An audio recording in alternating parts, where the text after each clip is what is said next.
A psicanálise é uma ciência que estuda e busca entender o comportamento humano, e alguns dos seus estudos afirmam que frequentemente nos sentimos atraídos por pessoas com quem temos algo em comum. Quando percebemos um pouco de nós em outra pessoa, isso faz com que imaginemos que há algo além desses pontos que identificamos em um primeiro momento. Pensamos que talvez o propósito de vida dessa outra pessoa também esteja alinhado ao seu. Sentir atração refere-se ao sentimento de ser atraído por alguém ou algo. A atração pode assumir várias formas, incluindo atração física, emocional, intelectual, espiritual ou uma combinação de todas essas. O fato é que a proximidade que sentimos por alguém não acontece de forma aleatória. Existem motivos pelos quais certas pessoas nos chamam mais atenção do que outras. E isso pode também estar diretamente ligado a algum padrão que estabelecemos em nossa meta e em nossa mente sobre quais tipos de pessoas preferimos criar conexão. Então, vamos falar sobre esse tema, porque sentimos atração por certas pessoas. Não podemos esquecer que existem outros tipos patológicos de atração por pessoas.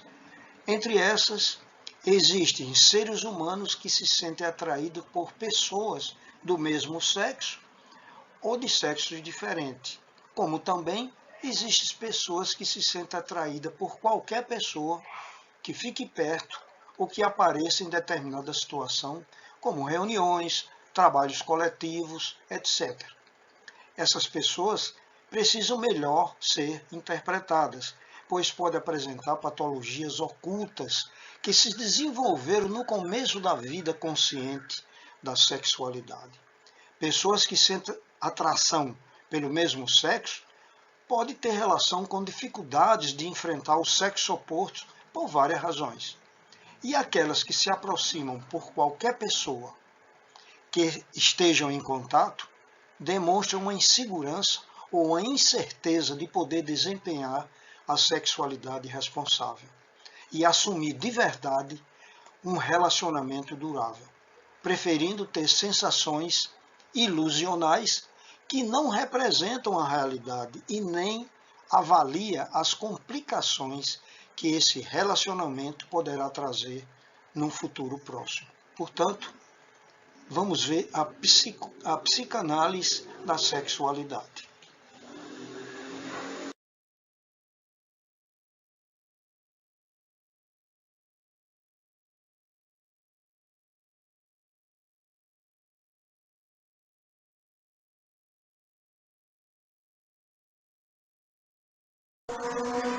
Vejam esse vídeo com muita atenção, porque ele na realidade vai nos trazer uma série de informações que são importantíssimas para a nossa vida. Um assunto que é pouco comentado devido a certos tabus, mas que é importante a gente poder falar sobre isso de uma maneira que todos possam compreender. Nem sempre é fácil crescer no mundo em transformação de hoje. Imagine não ter informações precisas e habilidades confiáveis na jornada até a vida adulta. Será que os mitos acabam se disfarçando de realidade? Será que os colegas, a televisão e a televisão. Então hoje eu noto assim bem diferente da minha época, que as crianças elas estão em casa e todos os programas às vezes mostram com muita tranquilidade, com muita naturalidade, uma série de parafilias, como nós vamos ver aqui durante o programa, deixando as crianças muitas vezes confusas. Ao olhar para os pais também, os desentendimentos que tem em casa, as desorganizações, as separações, então tudo isso transforma muito a mente da criança e faz-nos adultos incompletos e doentes. Internet substituem os recursos e informações confiáveis de adultos carinhosos e qualificados.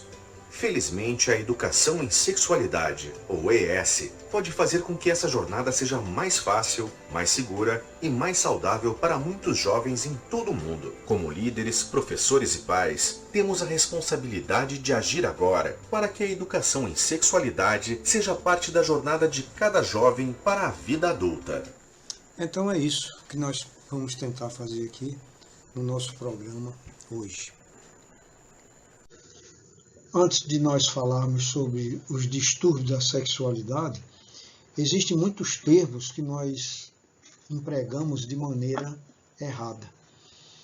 Então, muitas pessoas confundem sexo e amor. Acham que isso é uma coisa só, mas não é. Sexo e amor são coisas muito diferentes uma da outra. O sexo, que é uma coisa importante a ver na vida, que serve para a reprodução das espécies, que é um motivo de prazer, mas o sexo é mais agressividade, enquanto que o amor, ele tem outra conotação completamente diferente do sexo.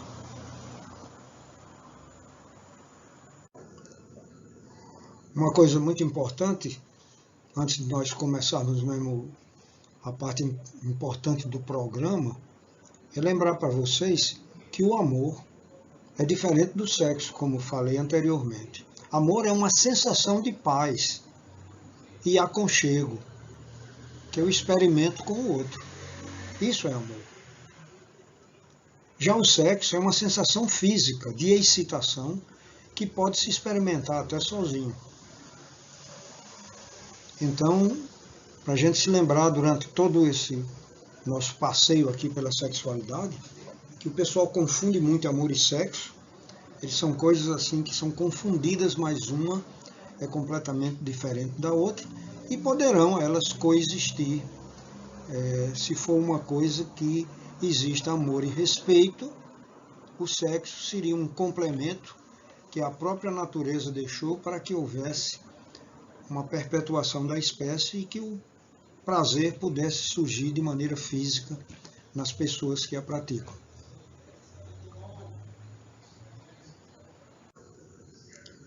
Quando nós falamos em desejo e sexualidade, quando nós falamos em sexualidade principalmente, a raiva puxa desejo.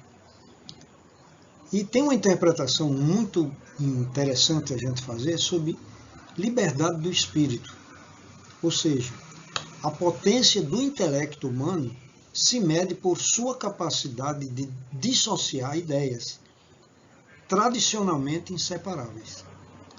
Então, tem pessoas que têm certas tendências na sua sexualidade e que elas dizem que lutam e não conseguem, que é como um vício, que é como uma droga, e elas vivem eternamente presas a essa situação espiritual. Não tem liberdade de espírito. Então ela não tem a capacidade de compreender pelo seu intelecto que ela tem a capacidade de separar uma coisa da outra, ou seja, o que é bom, o que é ruim, o que deve e o que não deve, o que faz bem e o que faz mal. Então isso é necessário, porque hoje em dia a gente nota assim que as pessoas jogam toda a responsabilidade de seus vícios, de suas alterações sexuais, de suas incapacidades no médico e nos remédios. Então, tanto o médico como os remédios e as medicações, elas são importantíssimas.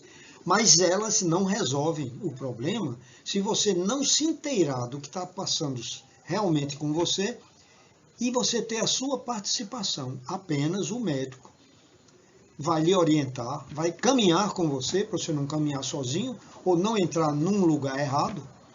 E o medicamento vai abrir seu inconsciente para que você possa soltar as coisas que ficaram presas para a sua própria dignidade, para seu próprio respeito, para você se defender o inconsciente abarcou tudo isso que era errado e que aconteceu na sua vida, mas a análise, o tratamento psiquiátrico, o tratamento psicológico, a psicoterapia, tem que varrer tudo isso lá no seu inconsciente, tirar esse lixo que tem lá e realmente jogar fora. Isso sob o seu conhecimento, sobre sua permissão. Aí que a gente diz liberdade de espírito, ou seja, a potência do intelecto, se mede por sua capacidade de dissociar ideias, tradicionalmente inseparáveis. Na hora que você consegue isso, você está curado.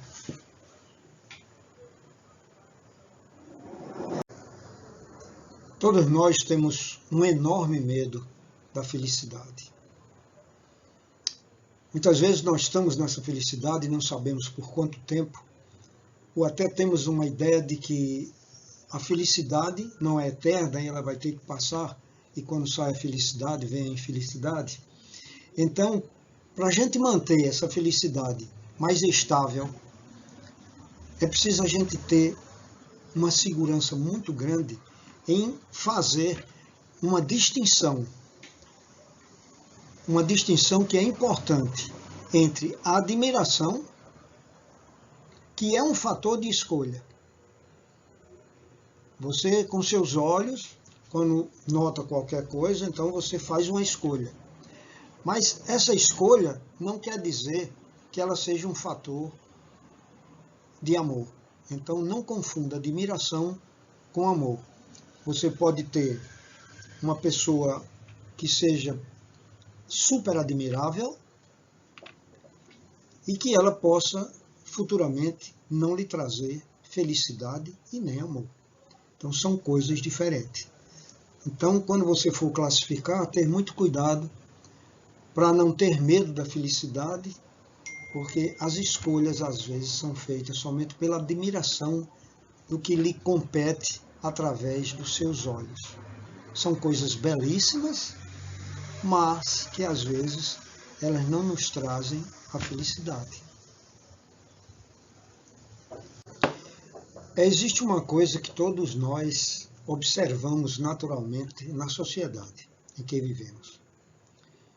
Vocês prestem atenção que os casais, normalmente, eles se procuram, eles se encontram, um admirando o outro nas diferenças.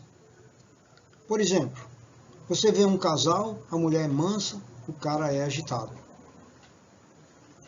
O homem é calmo, a mulher é agitada. Uma pessoa é triste, a outra é muito alegre. Então, essas diferenças fazem com que um se atraia com o outro. Mas nós, se formos trazer isso ao campo do estudo realmente, existem os justos, que está no meio aqui dessa história, que são muito poucos.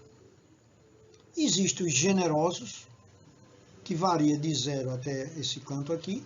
E existem os egoístas. Um egoísta se dá muito bem com um generoso. Aí você diz assim, mas como é que pode, né? Uma pessoa que quer tudo para ele, que ele é quem está certo, ele é quem tem razão, é um egoísta. E o generoso é aquele que, não, deixa para lá, eu quero é viver bem, tá certo, não perdi nada com isso, deixa para lá. O egoísta só se dá bem porque existe o generoso. E os generosos existem porque eles permitem que o egoísta exista. Essa associação, que é a mais comum entre os casais, gera conflitos nos filhos. Os filhos olham para o pai e a mãe e perguntam a eles por que eles estão juntos, né? Às vezes o pai é bruto e a mãe é quieta, calma ali no canto. E eles têm que tomar uma decisão até 8, 10, 12 anos de idade. E isso cria uma série de dificuldades no segundo filho, que ele já vê o primeiro tomando uma decisão e ele também tem que tomar a dele. Então, como nós não podemos mudar o mundo, eu diria que ao invés da fusão de duas metades, viveremos a aproximação de dois inteiros. Quanto menos existir egoístas e generosos, quanto mais justos tiverem, e eles se juntarem, mais a sociedade será perfeita, feliz e vão gerar filhos, famílias completas. Então, muitas das pessoas generosas, quem diz, não, mas fulano é um anjo. Ela muitas vezes está chateada, a pessoa que é generosa, de aguentar tanto abuso do egoísta, mas ela gostaria também de poder reagir. Diz, fulano que está certo, se eu fosse assim, e baixa a cabeça. Então, não é feliz os generosos, nem é vantagem, e os egoístas também não são errados. Existem muitos egoístas que a gente conhece, nas nossas amizades, nas nossas famílias, mas o ideal seria cada vez mais diminuir esse número de egoístas e generosos para a gente se aproximar dos justos. Aí nós teríamos realmente uma aproximação de dois inteiros.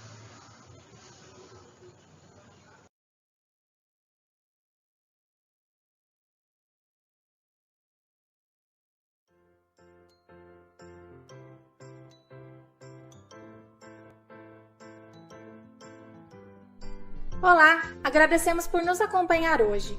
Antes de começar o conteúdo, nós gostaríamos de conversar sobre a terminologia básica que é importante saber ao trabalhar com pessoas que têm orientações sexuais ou identidades de gênero diversas. Existem 4 elementos de identidade que você precisa conhecer: sexo atribuído ao nascimento, identidade de gênero, expressão de gênero e orientação sexual. O primeiro é o sexo atribuído ao nascimento, e se baseia na anatomia física. Isso geralmente é atribuído antes ou imediatamente após o nascimento, considerando a anatomia de um bebê. O sexo mais comum atribuído ao nascimento é feminino ou masculino, mas existem outras variações de sexo que merecem atenção. A variação nas características sexuais pode incluir variações entre hormônios, cromossomos ou anatomia. O termo intersexo é usado para descrever pessoas que nascem com características sexuais variadas. Cerca de 1 em cada 100 pessoas nascem intersexo. Isso é mais comum do que a maioria das pessoas pensa. Portanto, ao contrário da crença popular, há na verdade mais sexos do que apenas masculino ou feminino. O próximo termo importante de conhecer é a identidade de gênero. A identidade de gênero é o senso interno de uma pessoa sobre o seu próprio gênero. Todas as pessoas têm uma identidade de gênero, embora muita gente não pense sobre isso. Identidade de gênero é como você se sente sobre o seu gênero e seu papel nas práticas de gênero dentro de sua cultura. As práticas de gênero variam de cultura para cultura. Então, não existe apenas uma maneira de definir ser menina, mulher, menino, homem ou qualquer outro gênero. A identidade de gênero se forma muito cedo na infância, com alguns dados das ciências apontando para tão cedo quanto os 2 anos de idade. Quando as crianças começam a dizer "eu sou um menino" ou "eu sou uma menina", elas estão descrevendo como se identificam sobre seu próprio gênero. Eu gostaria de explicar alguns termos-chave relacionados à identidade de gênero. A palavra cisgênero descreve uma pessoa cuja identidade de gênero e sexo foram atribuídos no nascimento. A palavra transgênero descreve uma pessoa cuja identidade de gênero é diferente do sexo atribuído no nascimento. O termo transgênero também é um termo para identidade de gênero, como gênero fluido, não binário e agênero. Para obter mais informações sobre esses termos, clique no link do glossário na descrição deste vídeo. O próximo termo que é importante conhecer é a expressão de gênero. A expressão de gênero descreve como as pessoas expressam seu gênero externamente. Isso pode acontecer por meio de roupas, hobbies, maneirismos ou penteados. A expressão de gênero e as expectativas em torno da expressão de gênero mudaram com o tempo e podem mudar diariamente, dependendo de como uma pessoa se sente. Às vezes, uma pessoa pode se vestir de uma forma mais masculina em um dia e então decidir se vestir de um jeito mais feminino no dia seguinte. É importante notar que a expressão de gênero não nos diz como alguém identifica o seu gênero, e é melhor não assumir como a pessoa se identifica com base na sua forma de se vestir. É melhor perguntar à pessoa como ela se identifica. Por fim, vamos falar sobre orientação sexual. A orientação sexual descreve sentimentos de atração. Lembre-se de quando você teve a sua última paixão. Quais foram os sentimentos que você experimentou? Talvez você tenha ficado feliz ao ver a pessoa de quem você gostava. Talvez você tenha sentido nervosismo ou timidez perto dela. Ou talvez o seu coração bateu disparado e você sentiu atração pela pessoa. Pense em quando você teve a sua última paixão. Quais foram os sentimentos que você teve? Talvez borboletas? Todas essas sensações estão relacionadas à atração. A atração pode significar coisas diferentes para diferentes pessoas, mas é importante ressaltar que esses sentimentos não são uma escolha ou algo que uma pessoa pode controlar. Não podemos dizer ao nosso coração para desacelerar ou pedir que as borboletas desapareçam. A orientação sexual pode começar a se formar na primeira infância. Lembre-se de quando você teve a sua primeira paixão. Foi ali que a sua orientação sexual começou a se desenvolver. Os termos comuns que você escuta e que estão associados à orientação sexual são lésbica, gay, bissexual, pansexual, queer e heterossexual. Lésbica descreve uma menina ou mulher que se sente atraída principalmente por outras meninas ou mulheres. Gay descreve meninos ou homens que são atraídos principalmente por outros meninos ou homens, mas esse termo também é usado por qualquer pessoa que se sinta atraída pelo mesmo gênero. Bissexual refere-se a pessoas que sentem atração pelo seu próprio gênero e também por outros gêneros. Pansexual se refere a pessoas que se sentem atraídas por pessoas independentemente do gênero. Assexual é usado para descrever uma pessoa que pode não sentir atração sexual por nenhum gênero. Isso não significa que a pessoa não queira estar em relacionamentos, apenas significa que o elemento de atração sexual está ausente. É possível que você também tenha ouvido o termo queer. Queer é usado como um termo guarda-chuva que só pode ser definido pela pessoa que o usa.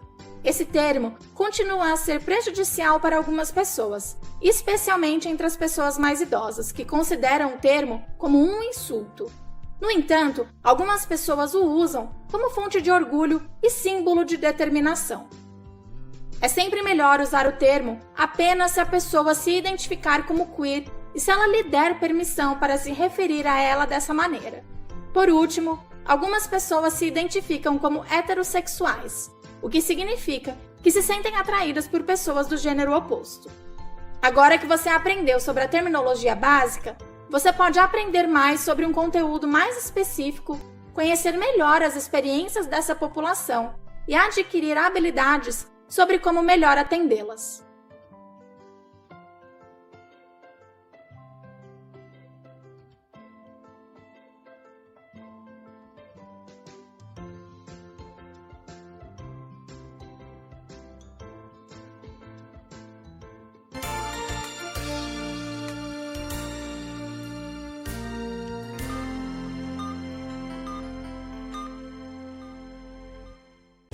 Transforme seu espaço com a magia do vidro. Na Vidro Service, o brilho está em cada detalhe.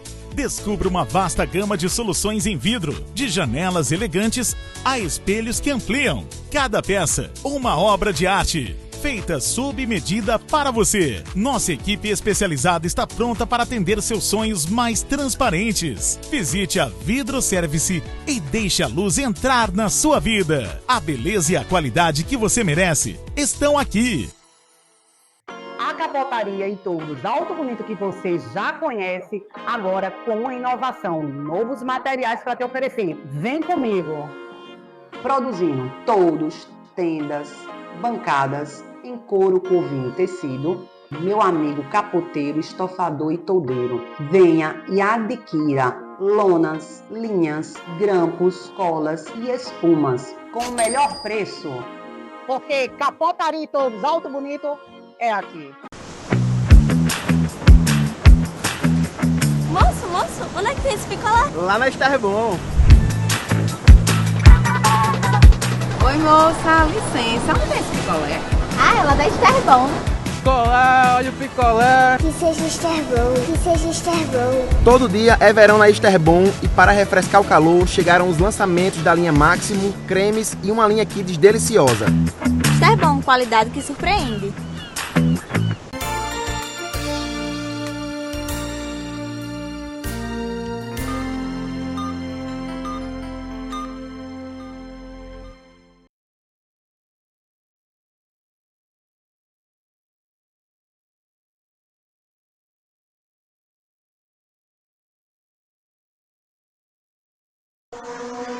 Vejam esse vídeo com muita atenção, porque ele na realidade vai nos trazer uma série de informações que são importantíssimas para a nossa vida. Um assunto que é pouco comentado devido a certos tabus, mas que é importante a gente poder falar sobre isso de uma maneira que todos possam compreender. Nem sempre é fácil crescer no mundo em transformação de hoje. Imagine não ter informações precisas e habilidades confiáveis na jornada até a vida adulta. Será que os mitos acabam se disfarçando de realidade? Será que os colegas, a televisão e a televisão. Então hoje eu noto assim bem diferente da minha época, que as crianças elas estão em casa e todos os programas às vezes mostram com muita tranquilidade, com muita naturalidade, uma série de parafilias, como nós vamos ver aqui durante o programa, deixando as crianças muitas vezes confusas. Ao olhar para os pais também, os desentendimentos que tem em casa, as desorganizações, as separações, então tudo isso transforma muito a mente da criança e faz-nos adultos incompletos e doentes. Internet substituem os recursos e informações confiáveis de adultos carinhosos e qualificados. Felizmente, a educação em sexualidade, ou ES, pode fazer com que essa jornada seja mais fácil, mais segura e mais saudável para muitos jovens em todo o mundo. Como líderes, professores e pais, temos a responsabilidade de agir agora para que a educação em sexualidade seja parte da jornada de cada jovem para a vida adulta. Então é isso que nós vamos tentar fazer aqui no nosso programa hoje. Antes de nós falarmos sobre os distúrbios da sexualidade, existem muitos termos que nós empregamos de maneira errada. Então, muitas pessoas confundem sexo e amor. Acham que isso é uma coisa só, mas não é. Sexo e amor são coisas muito diferentes uma da outra. O sexo, que é uma coisa importante a ver na vida, que serve para a reprodução das espécies, que é um motivo de prazer, mas o sexo é mais agressividade, enquanto que o amor ele tem outra conotação completamente diferente do sexo.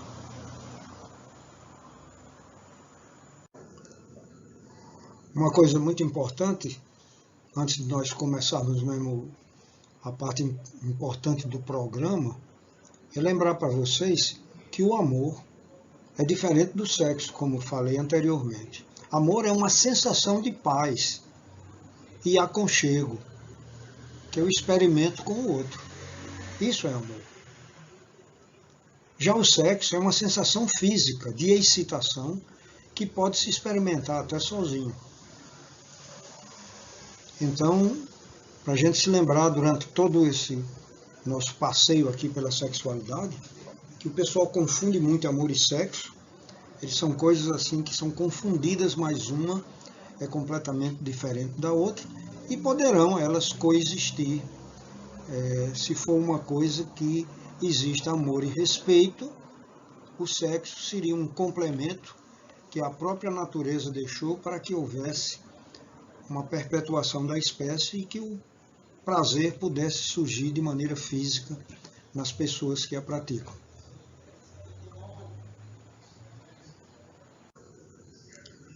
Quando nós falamos em desejo e sexualidade, quando nós falamos em sexualidade principalmente, a raiva puxa desejo. E tem uma interpretação muito interessante a gente fazer sobre liberdade do espírito, ou seja, a potência do intelecto humano se mede por sua capacidade de dissociar ideias, tradicionalmente inseparáveis. Então, tem pessoas que têm certas tendências na sua sexualidade e que elas dizem que lutam e não conseguem, que é como um vício, que é como uma droga, e elas vivem eternamente presas a essa situação espiritual, não tem liberdade de espírito. Então ela não tem a capacidade de compreender pelo seu intelecto que ela tem a capacidade de separar uma coisa da outra, ou seja, o que é bom, o que é ruim, o que deve e o que não deve, o que faz bem e o que faz mal. Então isso é necessário, porque hoje em dia a gente nota assim que as pessoas jogam toda a responsabilidade de seus vícios, de suas alterações sexuais, de suas incapacidades no médico e nos remédios.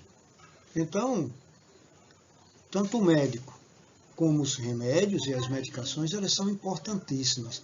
Mas elas não resolvem o problema se você não se inteirar do que está passando realmente com você e você ter a sua participação. Apenas o médico vai lhe orientar, vai caminhar com você, para você não caminhar sozinho ou não entrar num lugar errado. E o medicamento vai abrir seu inconsciente para que você possa soltar as coisas que ficaram presas para a sua própria dignidade, para seu próprio respeito, para você se defender. O inconsciente abarcou tudo isso que era errado e que aconteceu na sua vida, mas a análise, o tratamento psiquiátrico, o tratamento psicológico, a psicoterapia, tem que varrer tudo isso lá no seu inconsciente, tirar esse lixo que tem lá e realmente jogar fora. Isso sob o seu conhecimento, sobre sua permissão. Aí que a gente diz liberdade de espírito, ou seja, a potência do intelecto, se mede por sua capacidade de dissociar ideias, tradicionalmente inseparáveis. Na hora que você consegue isso, você está curado.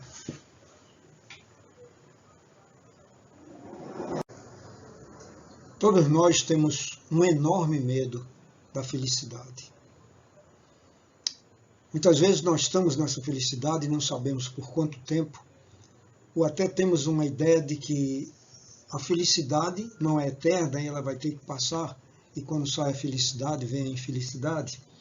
Então, para a gente manter essa felicidade mais estável, é preciso a gente ter uma segurança muito grande em fazer uma distinção que é importante entre a admiração, que é um fator de escolha. Você, com seus olhos, quando nota qualquer coisa, então você faz uma escolha. Mas essa escolha não quer dizer que ela seja um fator de amor. Então não confunda admiração com amor. Você pode ter uma pessoa que seja super admirável e que ela possa futuramente não lhe trazer felicidade e nem amor. Então são coisas diferentes. Então quando você for classificar, ter muito cuidado para não ter medo da felicidade, porque as escolhas às vezes são feitas somente pela admiração do que lhe compete através dos seus olhos. São coisas belíssimas, mas que às vezes elas não nos trazem a felicidade.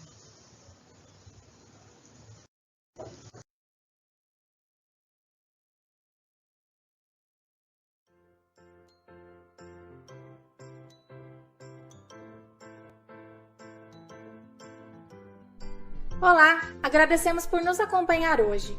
Antes de começar o conteúdo, nós gostaríamos de conversar sobre a terminologia básica que é importante saber ao trabalhar com pessoas que têm orientações sexuais ou identidades de gênero diversas. Existem 4 elementos de identidade que você precisa conhecer: sexo atribuído ao nascimento, identidade de gênero, expressão de gênero e orientação sexual. O primeiro é o sexo atribuído ao nascimento, e se baseia na anatomia física. Isso geralmente é atribuído antes ou imediatamente após o nascimento, considerando a anatomia de um bebê. O sexo mais comum atribuído ao nascimento é feminino ou masculino, mas existem outras variações de sexo que merecem atenção. A variação nas características sexuais pode incluir variações entre hormônios, cromossomos ou anatomia. O termo intersexo é usado para descrever pessoas que nascem com características sexuais variadas. Cerca de 1 em cada 100 pessoas nascem intersexo. Isso é mais comum do que a maioria das pessoas pensa. Portanto, ao contrário da crença popular, há na verdade mais sexos do que apenas masculino ou feminino. O próximo termo importante de conhecer é a identidade de gênero. A identidade de gênero é o senso interno de uma pessoa sobre o seu próprio gênero. Todas as pessoas têm uma identidade de gênero, embora muita gente não pense sobre isso. Identidade de gênero é como você se sente sobre o seu gênero e seu papel nas práticas de gênero dentro de sua cultura. As práticas de gênero variam de cultura para cultura. Então, não existe apenas uma maneira de definir ser menina, mulher, menino, homem ou qualquer outro gênero. A identidade de gênero se forma muito cedo na infância, com alguns dados das ciências apontando para tão cedo quanto os 2 anos de idade. Quando as crianças começam a dizer "eu sou um menino" ou "eu sou uma menina", elas estão descrevendo como se identificam sobre seu próprio gênero. Eu gostaria de explicar alguns termos-chave relacionados à identidade de gênero. A palavra cisgênero descreve uma pessoa cuja identidade de gênero e sexo foram atribuídos no nascimento. A palavra transgênero descreve uma pessoa cuja identidade de gênero é diferente do sexo atribuído no nascimento. O termo transgênero também é um termo para identidade de gênero, como gênero fluido, não binário e agênero. Para obter mais informações sobre esses termos, clique no link do glossário na descrição deste vídeo. O próximo termo que é importante conhecer é a expressão de gênero. A expressão de gênero descreve como as pessoas expressam seu gênero externamente. Isso pode acontecer por meio de roupas, hobbies, maneirismos ou penteados. A expressão de gênero e as expectativas em torno da expressão de gênero mudaram com o tempo e podem mudar diariamente, dependendo de como uma pessoa se sente. Às vezes, uma pessoa pode se vestir de uma forma mais masculina em um dia e então decidir se vestir de um jeito mais feminino no dia seguinte.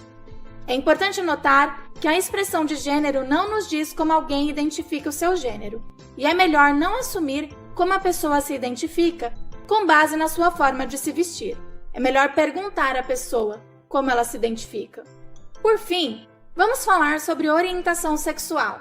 A orientação sexual descreve sentimentos de atração. Lembre-se de quando você teve a sua última paixão. Quais foram os sentimentos que você experimentou? Talvez você tenha ficado feliz ao ver a pessoa de quem você gostava. Talvez você tenha sentido nervosismo ou timidez perto dela. Ou talvez o seu coração bateu disparado e você sentiu atração pela pessoa. Pense em quando você teve a sua última paixão. Quais foram os sentimentos que você teve? Talvez borboletas? Todas essas sensações estão relacionadas à atração. A atração pode significar coisas diferentes para diferentes pessoas, mas é importante ressaltar que esses sentimentos não são uma escolha ou algo que uma pessoa pode controlar. Não podemos dizer ao nosso coração para desacelerar ou pedir que as borboletas desapareçam. A orientação sexual pode começar a se formar na primeira infância. Lembre-se de quando você teve a sua primeira paixão. Foi ali que a sua orientação sexual começou a se desenvolver. Os termos comuns que você escuta e que estão associados à orientação sexual são lésbica, gay, bissexual, pansexual, queer e heterossexual. Lésbica descreve uma menina ou mulher que se sente atraída principalmente por outras meninas ou mulheres. Gay descreve meninos ou homens que são atraídos principalmente por outros meninos ou homens, mas esse termo também é usado por qualquer pessoa que se sinta atraída pelo mesmo gênero. Bissexual refere-se a pessoas que sentem atração pelo seu próprio gênero e também por outros gêneros. Pansexual se refere a pessoas que se sentem atraídas por pessoas independentemente do gênero. Assexual é usado para descrever uma pessoa que pode não sentir atração sexual por nenhum gênero. Isso não significa que a pessoa não queira estar em relacionamentos, apenas significa que o elemento de atração sexual está ausente. É possível que você também tenha ouvido o termo queer. Queer é usado como um termo guarda-chuva que só pode ser definido pela pessoa que o usa. esse termo continua a ser prejudicial para algumas pessoas, especialmente entre as pessoas mais idosas, que consideram o termo como um insulto. No entanto, algumas pessoas o usam como fonte de orgulho e símbolo de determinação. É sempre melhor usar o termo apenas se a pessoa se identificar como queer e se ela lhe der permissão para se referir a ela dessa maneira. Por último, algumas pessoas se identificam como heterossexuais, o que significa que se sentem atraídas por pessoas do gênero oposto. Agora que você aprendeu sobre a terminologia básica, você pode aprender mais sobre um conteúdo mais específico, conhecer melhor as experiências dessa população e adquirir habilidades sobre como melhor atendê-las.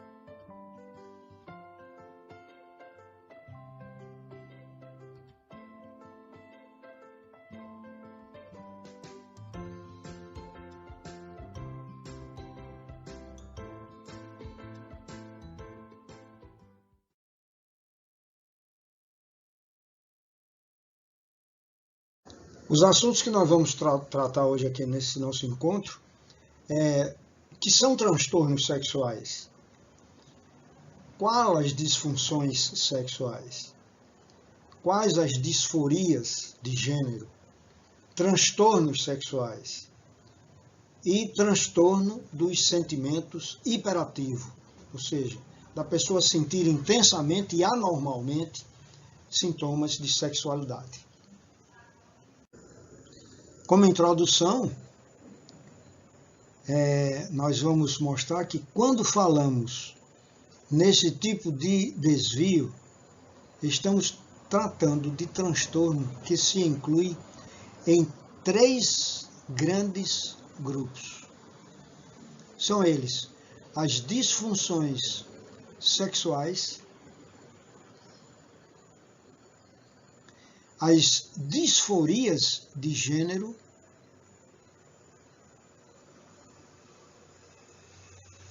e os transtornos chamados transtornos parafílicos. Então, nós temos aí uma coisa importante nesse estudo, que são as disfunções sexuais,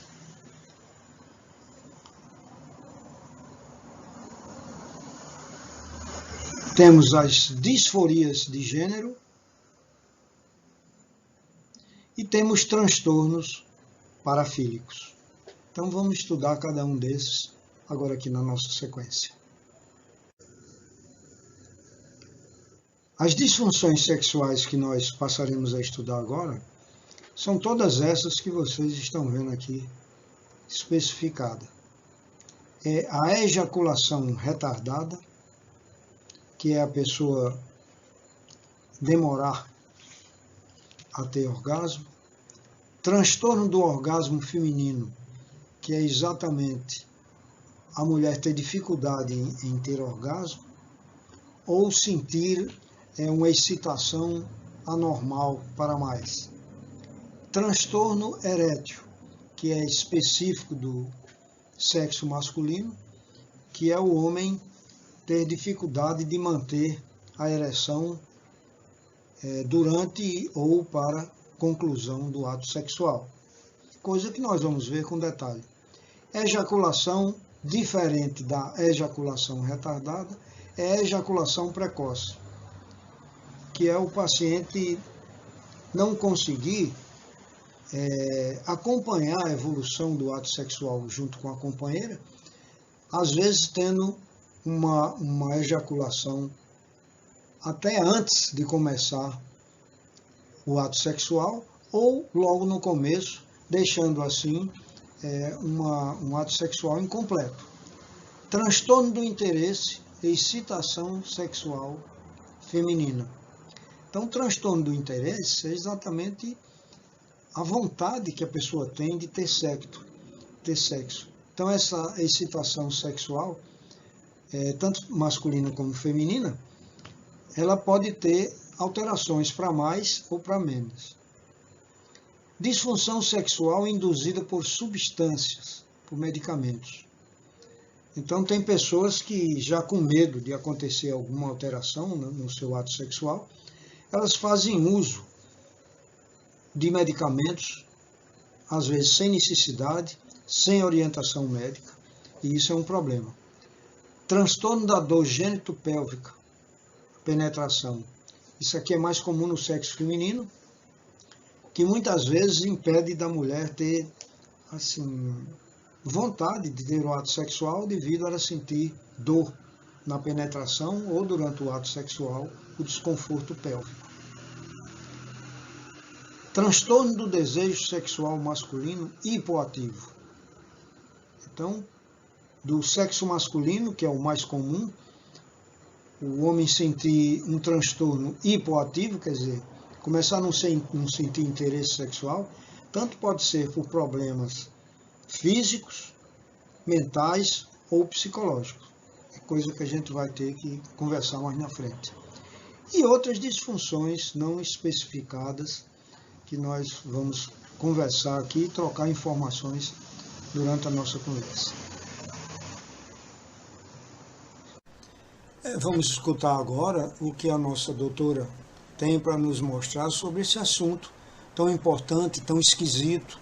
Normalmente ninguém gosta muito de falar sobre isso, nem apresentadores e nem os portadores dos problemas. Sempre fica uma coisa assim muito ligada à sexualidade, é muita coisa que a gente não gosta de comentar com ninguém. Daí a finalidade do programa é de você sentir que em você existe alguma dessas alterações e procurar auxílio ao psicólogo, ao psiquiatra, ao psicanalista, porque jamais você ficará curada somente com remédios e jamais você ficará curada se você não tiver um acompanhamento com uma psicoterapia. Portanto, vamos escutar com cuidado para entendermos melhor o acontecimento. As disfunções sexuais englobam todo tipo de incapacidade de participar do ato sexual de forma satisfatória, seja pela falta, excesso, dor ou desconforto, falha nas respostas fisiológicas ou incapacidade de controlar ou experimentar o orgasmo. Para ser considerado um transtorno, essa incapacidade tem que estar presente em todas ou quase todas as relações sexuais por um período mínimo de 6 meses, causando sofrimento à pessoa e ao parceiro. Ou seja, se você teve alguma dificuldade em uma ou outra relação sexual na vida, você não tem nenhum transtorno. Mas se está sendo frequente há pelo menos 6 meses, pode ser que haja alguma disfunção. Então isso nós chamamos a atenção porque é muito importante. Tem pessoas que alguma vez aconteceu isso e ele ficou encucado, achando que tem um problema de disfunção sexual. Para que isso seja considerado uma disfunção sexual, como a doutora mostrou, tem que ser coisas que acontecem frequentemente e por um período superior a 6 meses. Existem diferentes causas para esses transtornos. Dentre essas estão os problemas orgânicos, físicos relacionados aos órgãos sexuais e problemas psicológicos, mentais. É exatamente por envolver a parte mental que a disfunção sexual também é um tema de amplo estudo por parte da psiquiatria e da psicologia. Quais são os principais transtornos chamados de disfunções sexuais? Ejaculação precoce. Considera-se precoce a ejaculação que ocorre logo após a penetração ou até mesmo antes, sem que o homem tenha controle. Para caracterizar o distúrbio, é preciso que o episódio se repita com frequência e o homem não consiga satisfazer a parceira ou parceiro na maioria das relações. Não há uma duração considerada ideal para medir o momento certo da ejaculação, já que o que conta é a satisfação do casal durante o sexo. A causa mais comum de ejaculação precoce é a ansiedade. Ejaculação retardada. Ao contrário da ejaculação precoce,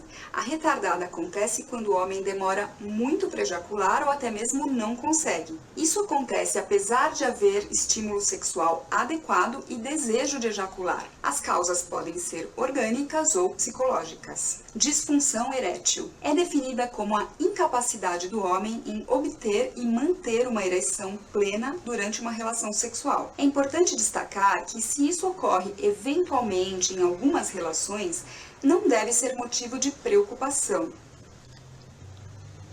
Então, como a doutora está falando aí, homens e mulheres possuem aspectos fisiológicos sexuais de respostas diferentes. Segundo Kaplan, Ocorre a ejaculação precoce se a ejaculação acontece antes, durante ou logo após a penetração, e antes que o indivíduo deseje. As mulheres não se detêm tanto nos aspectos fisiológicos da resposta sexual como os homens. Os homens dão muito valor a isso. Para elas, a sexualidade envolve dimensões subjetivas de uma relação afetiva e assertiva. A anorgasmia feminina continua ligada a mitos e preconceitos. O fato de uma mulher não ter orgasmo pela penetração, mas obtê-lo pela masturbação, não caracteriza uma disfunção orgástica, mas uma variação normal e frequente da resposta sexual feminina.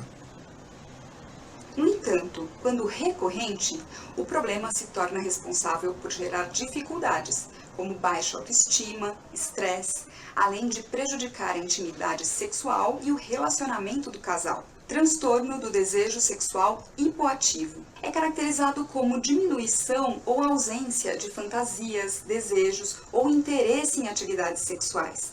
O contrário disso é a hiperatividade sexual, que nós vamos falar daqui a pouco, num outro momento.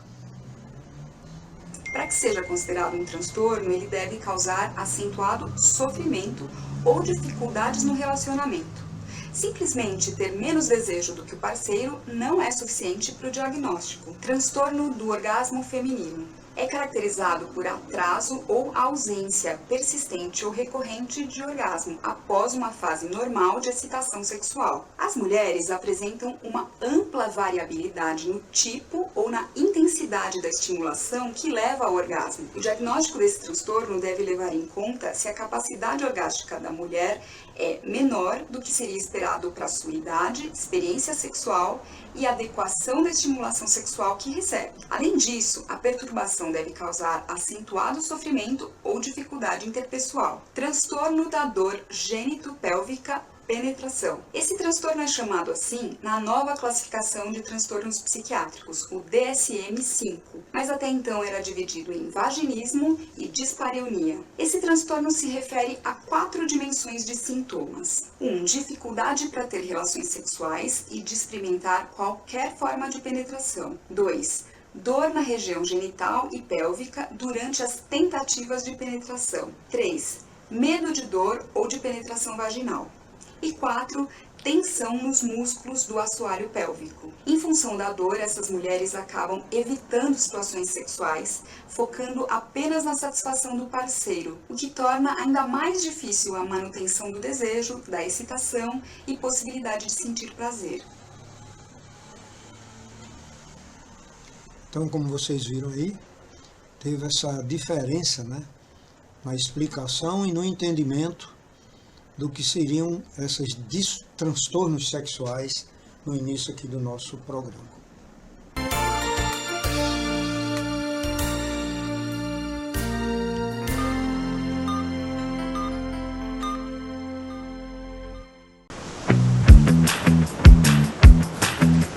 Moço, onde é que tem esse picolé? Lá na Starbom. Oi, moça, licença, onde é esse picolé? Ah, ela da Starbom. Picolé, olha o picolé. Que seja Starbom, que seja Starbom. Todo dia é verão na Starbom e para refrescar o calor chegaram os lançamentos da linha Máximo, cremes e uma linha Kids deliciosa. Starbom, qualidade que surpreende. Transforme seu espaço com a magia do vidro. Na Vidro Service, o brilho está em cada detalhe. Descubra uma vasta gama de soluções em vidro, de janelas elegantes a espelhos que ampliam. Cada peça, uma obra de arte, feita sob medida para você. Nossa equipe especializada está pronta para atender seus sonhos mais transparentes. Visite a Vidro Service e deixe a luz entrar na sua vida. A beleza e a qualidade que você merece estão aqui. A capotaria e touros Alto Bonito que você já conhece, agora com inovação, novos materiais para te oferecer. Vem comigo! Produzindo touros, tendas, bancadas em couro, corvinho, tecido, meu amigo capoteiro, estofador e toldeiro. Venha e adquira lonas, linhas, grampos, colas e espumas com o melhor preço. porque Capotaria e Touros Alto Bonito é aqui.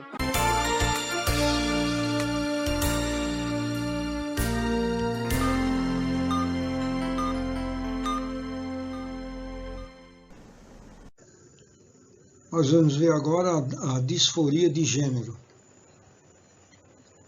A explicação da disforia de gênero, ela possui um subgrupo de transtornos mais amplamente discutidos atualmente, graças à conscientização sobre tais tipos de transtornos e das pessoas afetadas pelo mesmo.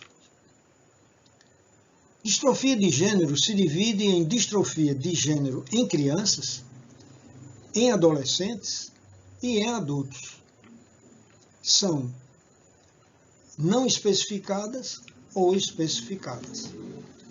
Portanto, nós temos que saber que as pessoas com esse tipo de transtorno se identificam como transgêneros, isto é, como pessoas que, seja de forma transitória ou de forma permanente, eles se identificam com o gênero oposto ao do seu nascimento, ou como transexuais, que são pessoas que passam por um processo de resignação social e sexual em termos de gênero. Então, como nós vemos aqui na foto, são pessoas que não aceitam e admiram o sexo oposto ao seu. Isso é uma disforia de gênero.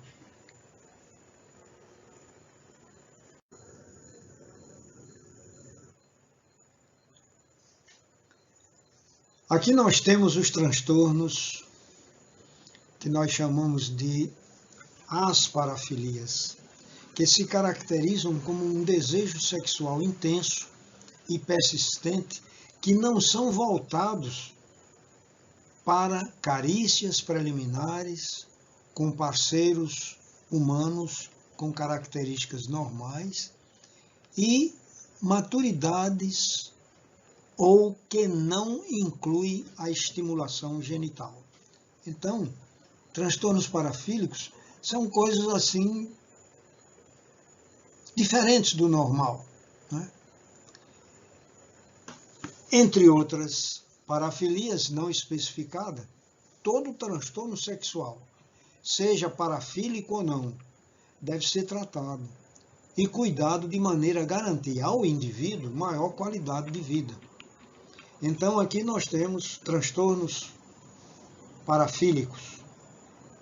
Os transtornos parafílicos incluem o voyeurismo. O que é voyeurismo? É a pessoa espiar pessoas em atividades privadas. Então você sabe como a pessoa está no banheiro, então você procura brechar para saber o que a pessoa está fazendo ali dentro, para ver ela tomando banho. Então isso é voyeurismo. É um transtorno parafílico.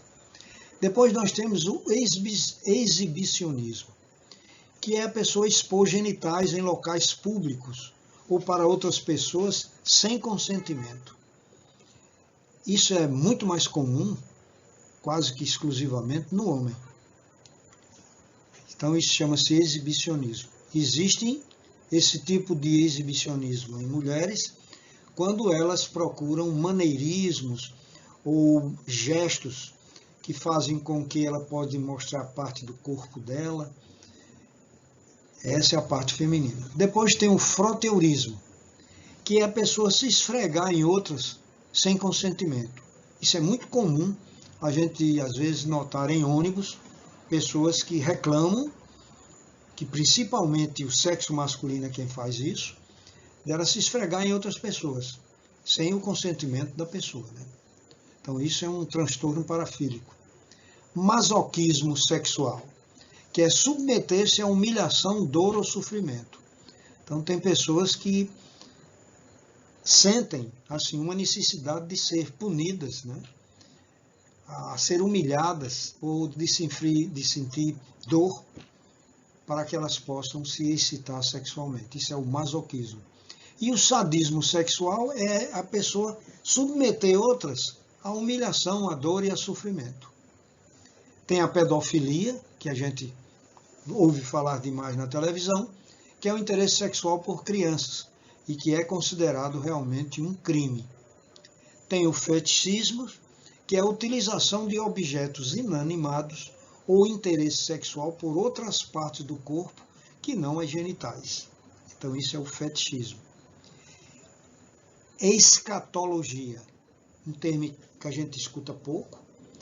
Escatologia telefônica, que é pessoas se excitarem através de telefonemas obscenos, quer dizer, a pessoa usar palavras ou gestos ou histórias obscenas, isso é chamado de escatologia telefônica.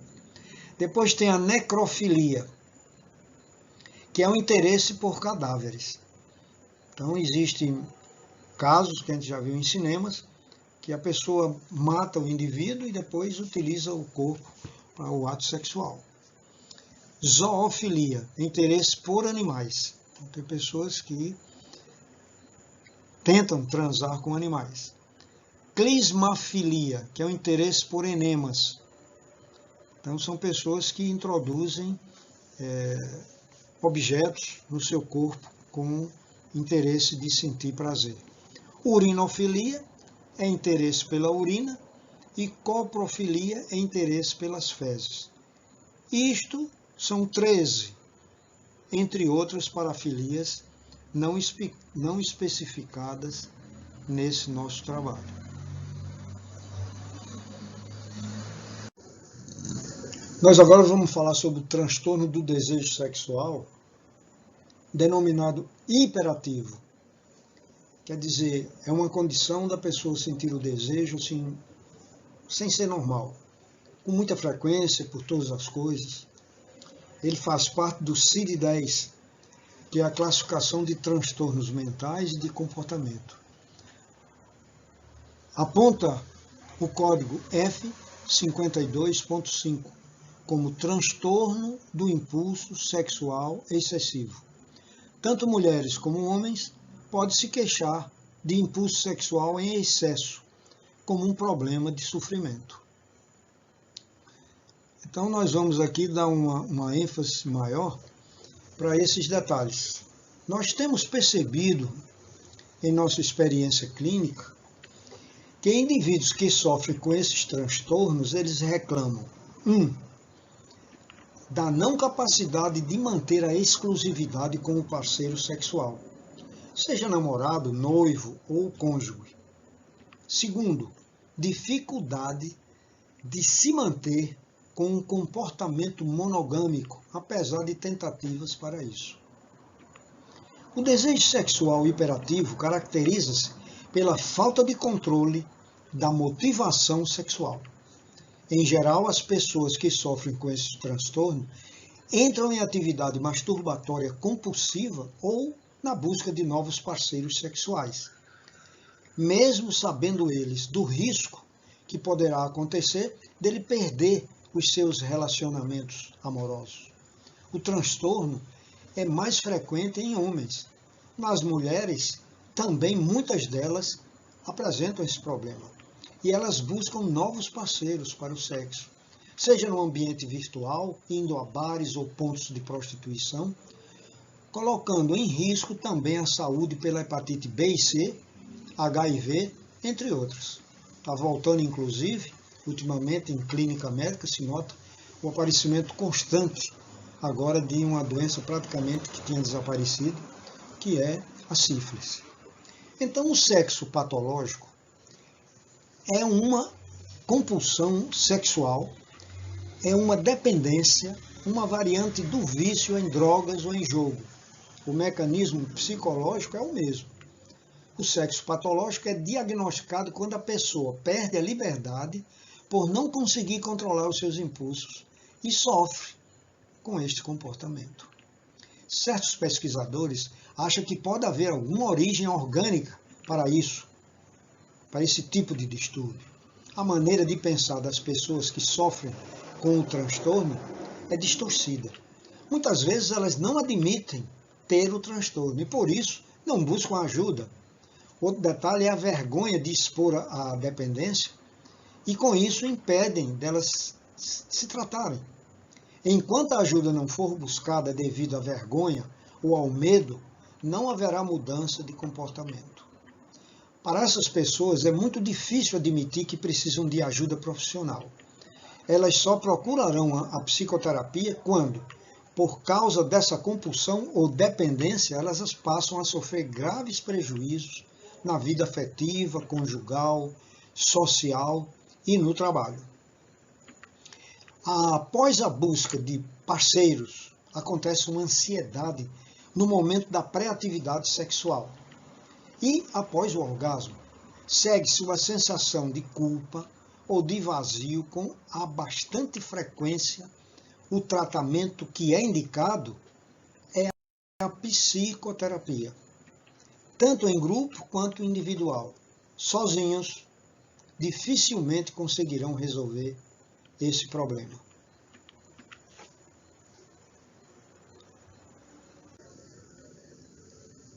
Sigmund Freud, segundo ele, uma pessoa que tem uma disfunção sexual não completou o processo evolutivo normal até o ajustamento adulto saudável. Quer dizer, a pessoa não tornou-se um adulto. A permanência de ameaça infantil inconsciente, de castração pelo pai ou a separação da mãe, oferece um campo aberto para o desenvolvimento desses transtornos, coisa que nós vamos trabalhar agora aqui. Então, Sigmund Freud foi um neurologista e psiquiatra austríaco. Freud foi o criador da psicanálise e a personalidade mais brilhante e influente da história no campo da psicologia. Os principais conceitos que inauguram a psicanálise de Freud são a noção do inconsciente, a teoria sexual e o princípio do prazer e de desprazer, e a teoria das pulsões e a noção do aparelho psíquico. Dizia Freud, se quiseres poder suportar a vida, fica pronto para aceitar a morte. Como também, dizia ele, não permito que nenhuma reflexão filosófica me tire a alegria das coisas simples da vida. Esse era o nosso Freud. A disfunção sexual do desejo, é o que nós vamos ver agora. Crenças relacionadas à performance sexual podem gerar transtornos sexuais no sujeito. O homem tem expectativas altas sobre seu desempenho sexual, levando-o, às vezes, ao consumo desnecessário de medicamentos. Nas últimas décadas, tem sido cobrado da mulher uma atitude mais participativa, na iniciativa, no desempenho e na satisfação. O ato sexual fica marcado por uma preocupação em se observar e avaliar até que ponto a performance sexual se desenvolve de acordo com os padrões. Cada um assume o papel de espectador, seu e de seu parceiro. Crenças negativas relacionadas às fantasias sexuais. Elas inibem pensamentos eróticos, promovem a rigidez de comportamento, influenciam negativamente o desejo e a excitação. A motivação feminina para o sexo nem sempre ocorre em função do desejo sexual espontâneo, mas de diversas situações de carícias e de carinho pode levar a mulher a se engajar em uma situação de sexualidade. Então, depois nós temos o segundo item, que é a disfunção sexual com transtorno de excitação sexual. Então, nós vimos o primeiro, que foi a disfunção sexual do desejo, e agora vamos para a segunda, que é a disfunção sexual com transtorno de excitação sexual. No homem, é caracterizado pela disfunção erétil no ato sexual, ou quando a ereção ocorre somente com a masturbação, ou com uma parceira diferente ou ainda durante o sono. Geralmente está ligado a causas psicológicas. Então, esse transtorno de excitação sexual no homem Quando ele apresenta essas alterações, normalmente a ansiedade atua como inibidor da resposta sexual, porém as emoções características de ausência de afeto positivo, humor deprimido, apresentam influências negativas maior do que a ansiedade.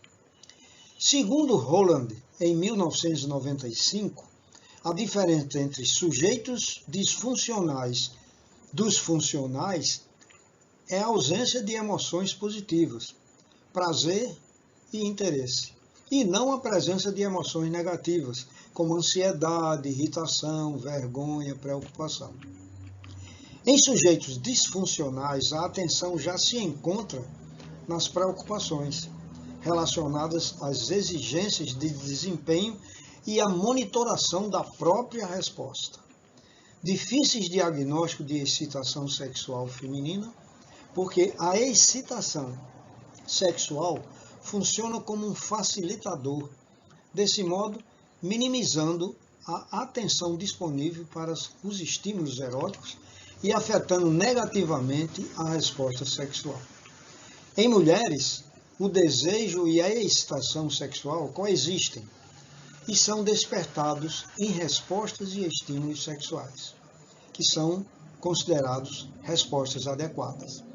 Os critérios para a disfunção do desejo e excitação sexual feminino levam em consideração que ambas as dificuldades ocorrem de forma simultânea. O problema mais comum é a falta de lubrificação vaginal. As causas são variadas, orgânicas, emocional, psicológica, cultural, religiosa, além das relacionadas ao casal, causas diásticas. Estas disfunções da excitação sexual nas mulheres são difíceis de se diagnosticar. A psicanálise pode ser associada a outras terapias para promoção do autoconhecimento e do conhecimento sobre a sexualidade do parceiro. Agora vamos para a terceira condição, que é a disfunção sexual ou transtornos do orgasmo. No homem, esses transtornos incluem a anorgasmia, que é a dificuldade ou impossibilidade de atingir o orgasmo, e a ejaculação precoce. Esta se configura como uma dificuldade ou impossibilidade do homem retardar a ejaculação por tempo suficiente para manter uma relação sexual satisfatória. A ejaculação retardada pode ocorrer apenas durante o coito, não acontecendo na masturbação. A ejaculação precoce é a clássica disfunção sexual pela demanda de uma nova ordem sexual. Atualmente, há mais preocupações em satisfazer a parceira por meio de penetração vaginal, exigindo um bom controle ejaculatório. Homens e mulheres possuem aspectos fisiológicos sexuais de respostas completamente diferentes. Segundo Kaplan, ocorre a ejaculação precoce se a ejaculação acontecer antes, durante ou logo após a penetração, e antes que o indivíduo deseje. As mulheres não se detêm tanto nos aspectos fisiológicos da resposta sexual quanto os homens. Para elas, a sexualidade envolve dimensões subjetivas de uma relação afetiva e assertiva. A anorgasmia feminina continua ligada a mitos e preconceitos. O fato de uma mulher não ter orgasmo pela penetração, mas obtê-lo pela masturbação, não caracteriza uma disfunção orgástica, mas uma variação normal e frequente da resposta sexual feminina. Conclusão. Qualquer disfunção sexual do organismo tem geralmente causas mais superficiais e pode ser resolvido com o tratamento cognitivo-comportamental.